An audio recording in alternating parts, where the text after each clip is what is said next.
사도 바울은 그리스도인들을 하나님 나라의 시민이라고 말을 하는데요.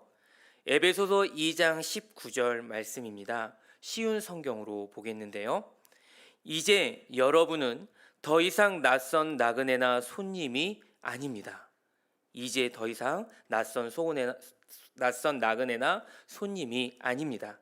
이제는 하나님의 거룩한 백성으로 하늘의 시민이요 가족입니다. 라고 했습니다. 우리는요, 원래 세상에 속하여 살고 있었던 사람입니다. 세상 권세의 통치에 억눌렸던, 그 마귀에 종속되어 살았던 그런 괴수와 같았죠. 그런데 하나님의 은혜로 빛이시며 생명이신 예수 그리스도를 알고 또 예수 그리스도를 나의 주인으로 받아들이며 그리스도 안에서 속하게 됨으로써 하나님 나라의 시민이 되었습니다. 하나님 통치 아래서 살아가는 그 하나님의 백성이 되었죠. 백성 또는 시민이란 어떤 도시나 나라에 속하여서 그곳에서 살아갈 수 있는 권리와 책임을 가진 사람들을 가리킵니다. 그리고 또 시민이 되면 그 나라의 규율과 가치관, 생활 방식을 따라야 하죠. 그리고 법적인 의무를 이행해야 합니다. 그리고 시나 국가는 그 시민을 보호합니다. 그래서 하나님 나라의 시민이 되었다라는 것은요, 하나님 나라의 그 가치관의 삶의 방식을 따르겠다라는 것을 의미합니다. 또 동시에 하나님 나라의 주권자이신 하나님이 우리를 보호하시고 또 책임져 주신다는 것도 포함이 되죠. 예수님의 가르침 중에서 가장 핵심이었던 주제가 하나님 나라입니다. 그리고 하나님 나라에서 가장 중요한 개념이 하나님의 통치, 또 하나님의 다스리심입니다. 하나님의 통치는 우리가 하나님 나라 가치관과 삶의 방식을 따라 사는 것을 말하고요. 또 하나님의 다스림은 하나님이 다스리심으로 우리를 책임지시고 이끌어 주신다라는 말입니다. 하나님이 우리와 함께 하신다라는 약속입니다. 오늘 저와 여러분에게 묻습니다. 나는 그리스도 안에 있게 되었습니까? 아멘. 나는 그리스도께서 내 모든 삶에 통치해 주시기를 간절히 소망하십니까? 아멘이라고 고백하길 축복합니다. 우리가 그리스도 안에 있게 되었으니 우리에게는 새로운 시민권이 생겼습니다. 바로 하나님 나라의 시민권이죠. 하나님 나라의 백성이 되었습니다. 이 세상에 살지만 진정한 소속은 하나님 나라이기 때문에 우리는 이 세상에서 일종의 체류자처럼 살아갑니다. 대한민국 국적을 가진 사람들이 외국의 비자를 가지고 외국 가서 잠깐 지내거나 사는 경우가 있지요. 이처럼 세상에 잠시 체류하는 것이 하나님 나라 시민이라고 성경에서 알려줍니다. 그런데요, 하나님 나라는 우리 주님이 다시 오실 때 완전하게 드러날 것이라고 합니다. 그래서 하나님 나라 시민권을 가진 우리에게 어려운 부분이 하나 있는데요. 그게 뭐냐 하면 우리가 하나님 나라에 속했지만 그 나라가 지금 완전하게 임하지는 않았다라는 사실입니다. 하나님 나라는 예수님이 다시 오실 때 완전하게 드러납니다. 지금 하나님 나라가 우리에게 임한 것은 사실인데요. 하지만 완전하게 드러나는 일은 예수님이 오실 때 가능해집니다. 이것이 하나님 나라의 특성입니다. 우리가 예수님을 받아들이고 또 그분의 통치를 받아들였을 때 우리는 이미 임한 하나님 나라에 속하게 되었습니다. 그러나 아직은 그 나라가 온전히 임하지는 않았지요. 예수님이 오셔서 망가지고 또 부조리한 이 세상을 완전히 평정하시고 회복하실 때까지는 우리는 그 사이에 있는 것입니다. 하나님 나라가 임했지만 완전하게 임할 그때를 기다리고 있는 그 사이에 있다는 것이죠. 그런데 여러분, 한국의 시민권을 가지고 외국에 잠깐 가서 쉬었다가 온다면 얼마나 좋겠습니까? 소풍 온 것처럼 지내면 참 좋겠는데 살아보니 그렇습니까? 그렇지 않지요. 우리 몸부터 어떻습니까? 내 마음대로 잘 따라오지 않습니다. 힘들고 잘 지칩니다. 나이가 들수록 몸의 한계를 더욱 느낍니다. 약하고 병이 들고 또 선한 것이 무엇인지 알지만 그것을 따라가지 못하도록 몸이 계속 저항을 합니다. 그런데 놀랍게도 예수님이 오실 때 이 몸이 변합니다. 비천한 우리의 몸이 예수님이 부활하셔서 가지게 되셨던 그 영광스러운 몸과 같은 모습으로 바뀐다고 했습니다. 하지만 그 사이에는 우리는 참고 또 견뎌야 합니다. 디모데후서 2장 12절에 우리가 참고 견디면 또한 그와 함께 다스릴 것이요 라고 했는데요. 우리가 영적으로는 하나님 나라의 시민권을 가지고 있습니다. 하지만 지금 이 땅에서 살고 있고 또 이 땅은 우리에게 이 땅의 세계관과 가치관과 삶의 방식을 계속 요구합니다. 솔직히 계속 변하기 때문에 공부하기도 쉽지 않습니다. 이 땅의 세계관은 하나님 나라의 가치관, 또 하나님 나라에서 세상을 보는 시각, 또 삶의 방식과는 매우 다릅니다. 이 둘 사이에는 타협하기 어려울 정도로 다른 부분이 있지요.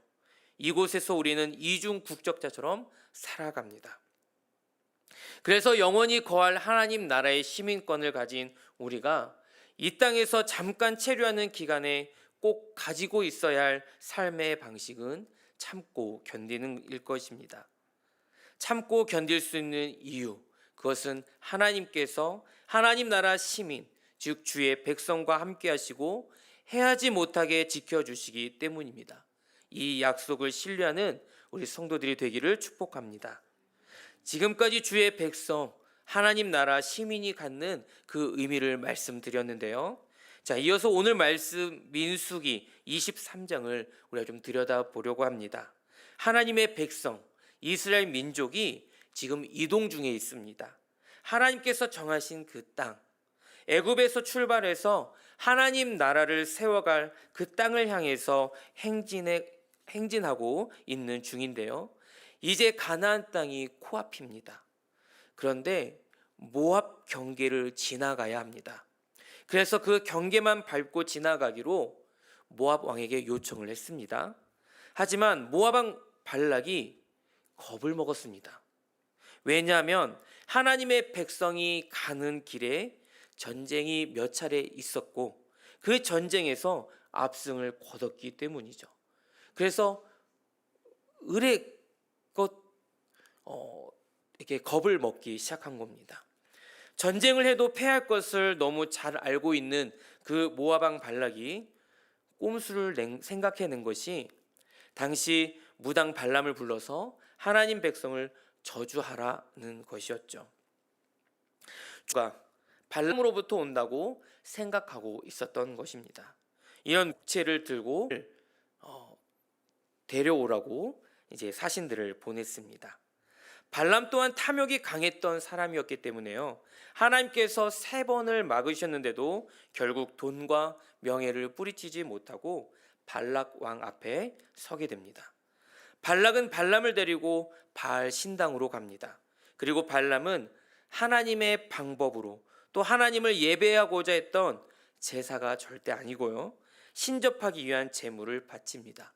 근데 그 대상이 여호와 하나님이었던 것이죠. 정말 말조차 나오지 않을 만큼 엉뚱한 그 제사에 하나님이 반응해 주십니다. 죄인을 사용하십니다. 그렇다고 해서 하나님의 통치를 벗어난 결과가 나오진 않습니다. 모든 것이 하나님 통치 아래에 있습니다. 발람에게 말씀해 주십니다. 그리고 발람은 그 하나님의 말씀을 그대로 발락에게 전하게 되죠. 발락 왕이 내게 와서 야곱 백성을 저주해 다오, 와서 이스라엘 백성을 꾸짖어 다오 라고 말했지만 그러나 하나님께서 하나님의 백성을 저주하지 않으셨는데 내가 어찌 저주할 수 있겠으며 여호와께서 꾸짖지 않으셨는데 내가 어찌 꾸짖을 수 있겠는가. 또 이스라엘은 다른 민족의 힘과 도움을 구하지 않아도 살아갈 수 있는 그 독특함을 가지고 있고 또 셀 수 없는 풍성한 복을 내려주시는 하나님이 함께 하시니, 그래서 오히려 나도 이스라엘과 같은 운명을 맞이하면 좋겠소 라고 발람이 발락에게 말을 했습니다. 여러분, 발락 왕 입장에서는요, 정말 기가 찰 노릇입니다. 저주하라고 했더니 축복을 선언하면서 돈을 들여 데려온 발람마저 저주받아야 할 이스라엘과 같이 되기를 바란다고 하니 발락의 인상은 구겨졌을 것입니다. 화가 치밀어 올랐을 것입니다. 그래서 발락 왕은 장소를 또 옮깁니다. 이스라엘 전체를 다 보고 있으니까 발락이 혹시 그 압도되어 축복했나 싶어서 이스라엘 공동체 끝만 보이는 곳으로 데려가서 다시 저주하라고 시킵니다.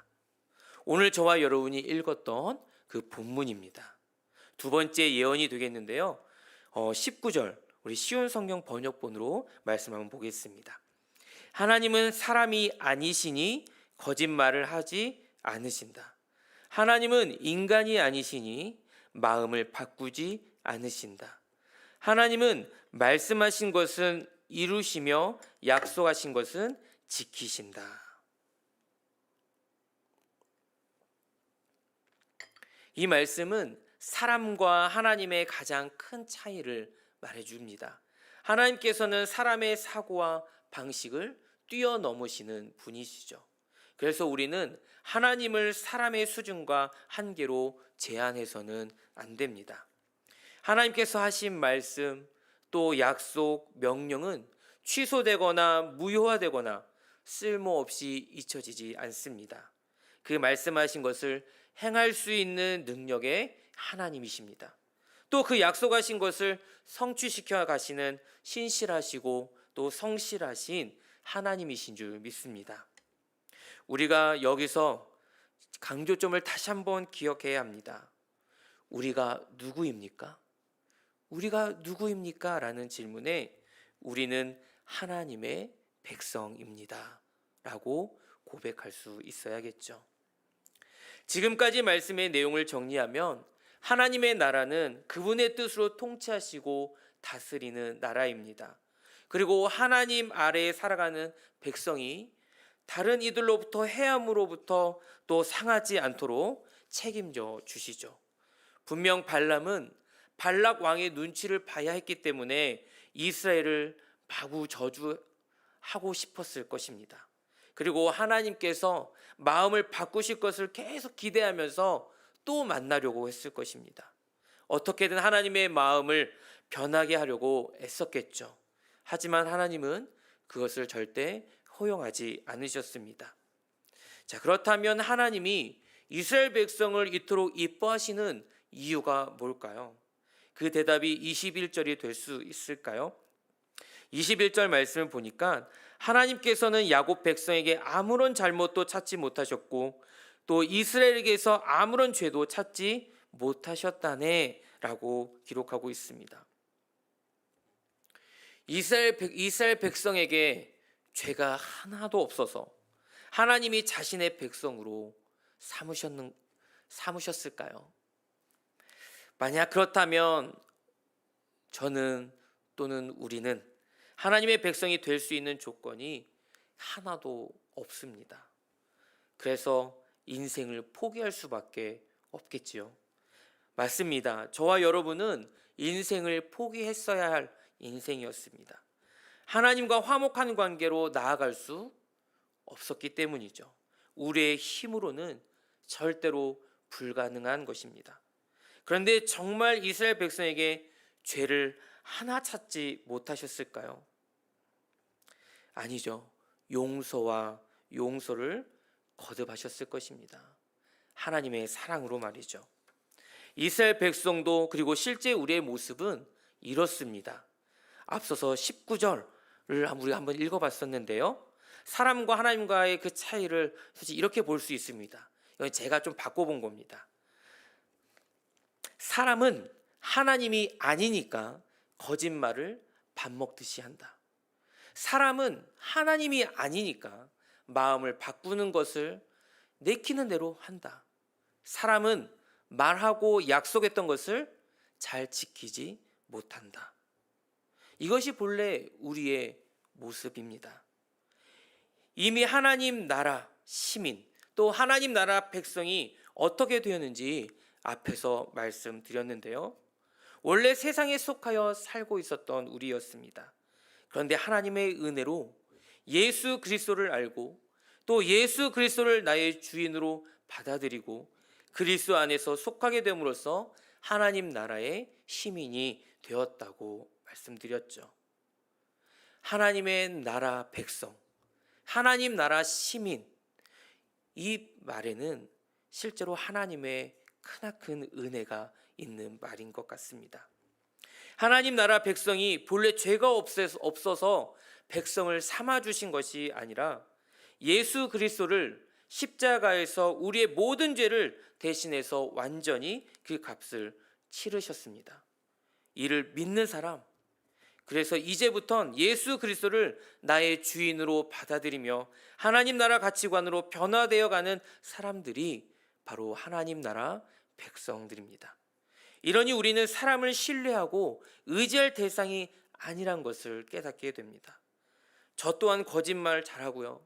내키는 대로 마음을 바꾸고 또 약속했던 것도 잘 지키지 못하는 사람이니 저 또한 그리 신뢰할 만한 사람이 못 됩니다. 다만 하나님의 말씀대로 순종하려고 몸부림치는 사람일 뿐입니다. 우리가 먼저 하나님에 대해서 알고 그리고 사람에 대해 알면 우리가 의지하고 또 믿을 대상은 하나님 나라를 통치하시는 오직 하나님뿐임을 알게 됩니다. 이와 반대로 다른 사람에게 실망으로 인해서 넘어지는 일을 좀 더 피할 수 있을 것 같고 또 그리고 용서할 수 있는 마음이 일어날 수 있을 것 같습니다. 자, 그럼 하나님께서 이스라엘에게 베푸신 축복의 핵심은 무엇일까요? 그것은 하나님께서 그 백성들과 함께 하신다라는 것입니다. 하나님께서 함께 하셨기 때문에 힘이 좋은 들소처럼 이스라엘은 전쟁에서 승리할 수 있었습니다. 하나님이 함께 하셨기 때문에 항상 보호를 받을 뿐 아니라 어떤 공격에도 맞설 수 있었죠. 그런데 참 이상합니다. 선한 일에는 어려움을 만나면 포기가 빠른데요. 악한 일에는 포기를 잘 모릅니다. 발락을 보십시오. 정말 집요합니다. 이처럼 주님의 백성을 누가 해하려고 할까요?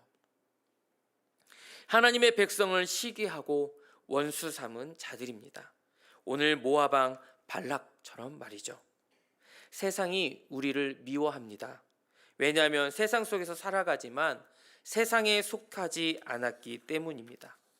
세상 사람들과 다른 방식으로 살기 때문만이 아니라 우리가 선행을 해도 세상에서 오해와 무시를 받는 경우가 허다합니다. 그렇다고 해서 예수님이 다시 오실 때까지 세상에서 사는 우리가 하나님 나라에 속하였다고 해서 세상을 떠나서는 살 수 없고요. 또 세상을 벗어나 그리스도인들끼리만 모여서 살 수 있는 것도 아닙니다. 따라서 세상에서 어떻게 지혜롭고 또 살아남으면서 선한 영향력을 끼칠지를 우리는 치열하게 고민하고 또 참고 견디고 애써야 합니다. 이 일에 손쉬운 답변이 있다라고 생각하지 않아야 합니다. 왜냐하면 악한 세상과 더불어 살면서 그 악에 무릎 꿇지 않고 선을 행한다는 것은 결코 쉬운 일이 아니기 때문이죠. 그러나 우리가 견디고 이겨내는 그 대가를 지불하고 살았을 때 나중에 주님과 함께 영원히 다스리게 될 것입니다. 우리는 세상 앞에서 굴복할 수 있는 존재입니다. 연약한 존재이죠. 마귀가 주는 생각, 그로부터 나오는 교만, 또는 정체성이 무너져서 허무한 시절을 지나기도 하죠. 마치 그 항아리에 밑이 뻥 뚫린 상태, 이렇게 비어버린 그 만물을 충만하게 하시는 것이 바로 예수님의 일이고 예수님의 사역이었습니다. 예수님은요, 깨진 만물을 회복하시기 위해 오셨습니다. 깨진 우리를 새롭게 하시려고 오셨습니다. 그리고 이 회복에서 주체적인 그 역할을 하는 것이 바로 교회입니다. 교회가 예수님의 손과 발이 되어서 움직이죠. 민수기에 나오는 이스라엘 공동체처럼 말이죠. 온 땅에 하나님의 이름을 선포하는 사명으로 선택받은 이스라엘 공동체가 그 고귀한 사명을 잘 감당하며 지어져가는 그 끝에는 항상 하나님이 이스라엘과 함께 하셨습니다. 사실 기독교는 여건이 좋아서 성장한 것이 아닙니다. 여건이 척박할수록 성도는 하나님을 의지하고 성령님의 인도를 구하게 되죠. 오히려 상황이 좋을 때는 사람들이 하나님을 의지하지 않아서 교회가 세속화되는 경우를 많이 보게 됩니다. 기독교는 척박한 상황에서 오히려 순결해지고요. 기독교는 척박한 상황에서 성령님을 의지하며 조용히 성장해 왔습니다. 우리는 지금 상황이 참 좋지 않아요. 어렵잖아요. 라고 우리는 말하죠. 늘 세상의 힘과 원수마귀의 시험 앞에 주눅들기도 하고 무서워하고 또 그래서 해야 할 일을 안 하기도 하고 못하겠다라고도 하고 늘 어정쩡한 태도를 취합니다. 그래서 예수님이 우리에게 보여주셨습니다. 십자가에서 흘리신 보혈입니다. 세상 관점에서 보면 완벽한 패배자였습니다. 하나님 나라의 관점에 보게 되면 실상은 완벽한 승리자였죠. 어정쩡한 태도였다면 우리의 구원자가 아니었겠지만 예수님도 성령을 의지하여 넉넉히 이기셨습니다. 내가 힘이 있어서가 아니라 나와 함께 하신 주님을 믿는 믿음으로 살 때 넉넉히 이긴다는 그 약속의 말씀으로 우리에게 힘을 주십니다. 성경은요, 믿음을 가지면 어려움이 없다라고 말하지 않습니다. 어려움은 많이 있을 것이지만 믿음으로 넉넉히 이긴다라고 말합니다. 발람 이야기를 우리가 이렇게 보면서 우리는 교회를 대적하는 자들이 누구인지 또 그들이 얼마나 강력하든지 간에 하나님께서는 당신의 교회를 보호하신다는 것을 깨닫게 됩니다. 아무리 교회를 또 그리고 성도를 또 백성을 저주한다 할지라도 해하려고 할지라도 결국 우리는 참고 견디며 승리하게 될 줄 믿습니다. 왜냐하면 하나님이 우리와 함께 하시기 때문입니다.